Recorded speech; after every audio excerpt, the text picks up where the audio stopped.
Hi, I'm Ryan from Educate.me, and today I'm going to get you started with Twitter for Teachers. We're going to go over what Twitter is, how to sign up for it, and a few settings to get you started. So when you go visit Twitter, it's not very welcoming because basically, if you just go to the default page, it says what's happening now and join. You don't get to see what it actually looks like. If we go to twitter.com/explore, when you click on Explore, you can start and see what's trending or what's popular on Twitter. But without an account, you really can't do much on there. So we're going to sign up for an account. So I'm going to click up the sign up, create a name. And I'm going to use email. I don't want to use a phone number. It wants a birthday. Now, this is how it works across the web. Do you want to see? I'm going to say no. I like to keep my experience private. And hit sign up. Now it's going to send you an email. If I go back over here, there's my Twitter code, 635054. Now I need to create a password. I'm going to use my Bitwarden to create a nice secure password, Paramedic 5 Tigris Pyramid. Profile pic. Profile pics are very, very important. Without a profile pic, you'll have a generic looking icon. People won't know if you're real or if you're a bot, so be sure to put in a picture. So I'm going to select a picture here. Got my great FFA picture, and you can crop it so if it doesn't quite work, but you want to have a face. You want to have somebody be able to see, even though 18-year-old me looks entirely different than I do now. Second, you want a good bio. A lot of people, when they're looking at whether to follow somebody, they want to know more about the person. They want to know if you're a real person, for starters, and not some bot, some computer. So I'm going to put in,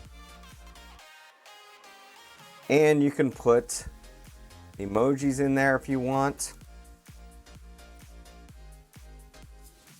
There's not a comma emoji. Now, it's asking a bunch of what you're interested in. And if we scroll down through here, there's a bunch on here, but we're not going to worry about this right now because with teachers, a lot of these, it's hard to find ones that work for you. So we're just going to say next. And it wants you to follow some accounts. And I don't know where it's getting these. It must know I'm in Ohio because it is giving me some Ohio ones. So I'm going to follow Elon Musk, Ohio Sports. I'm steering clear of political people. Oh, Kings Island. And Rihanna. Oh, I need one more. Well, the Cedar Point food blog. There we go. Those are my 5 people I'm going to follow. And you can unfollow those later. I'm not going to turn on notifications. So there's my nice Twitter feed. And if you look through here, Twitter kind of arranges these by default by what it thinks is more important. And you can change that to be newest at the top. And this little star thing, right now it's showing top tweets is what Twitter thinks are important. If you're just starting out, try them both. I'm kind of old school and I really like to see the latest tweets so their newest are at the top and I can go back through and see the older ones. But sometimes I do like to see top tweets just to see what people are really talking about. So we're going to just do latest. So I'm following 5 people, and if I click over here on profile, I can see the 5 I'm following. They're not very education related, so I want to find some education people to follow. A couple ways to do that. One is to find an education person already on there, like my Educate Me account, and you can go to my followers, and you can start going through who follows that account and look at their bios. That's why the bio is important. So yeah, this is my, Mr. R. Collins is kind of my semi-professional account. I post some personal stuff on there and some professional stuff. Educate Me is my true professional account. I don't keep a private Twitter. You can make your tweets private, so only people that you allow can see them. So let's follow that account, and you can go through here and see who is following my Educate Me account and what they do. And each one of those you can also click on and see who follows them. And you can start following people.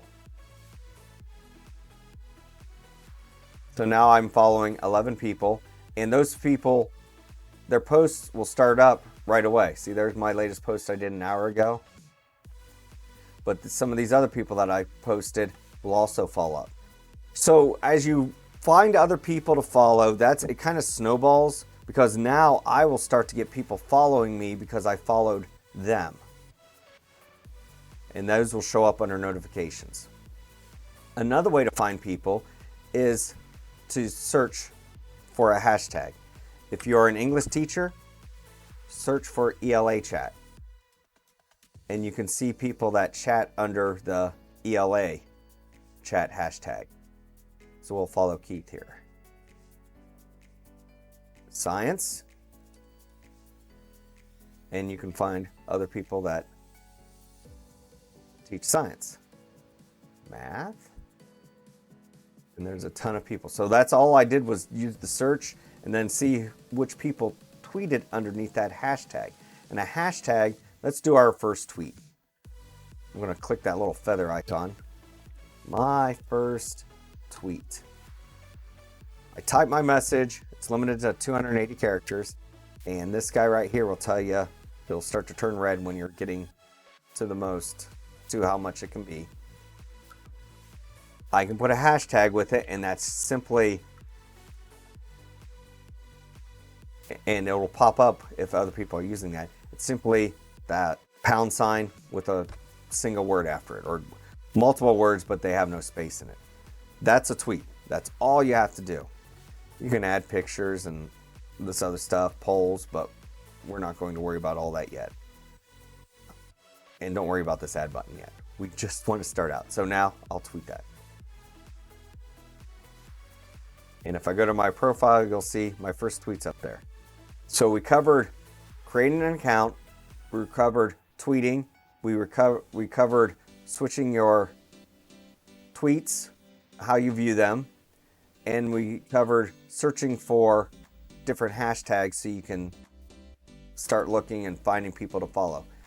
That's a great way to get started, and it'll snowball. Once you start following more and more people, you will start to find people that have some great ideas for you or that you want to collaborate with, and you can start mentioning them in a tweet. So my Ryan Collins, if I hit the reply, I guess we should cover replies. If I hit the reply, it's going to set up a reply directly to that tweet, and then that person will see it. So we can post a tweet, we can reply a tweet, we can use a hashtag. Those three things are great ways to get started. And then you can start following people. So that's Twitter 101, getting you started to use Twitter as a teacher. It's a great resource to use to find resources and other people that can help you with your classroom. If you like this video, be sure to hit like below and visit my website over at educate.me. Stay classy.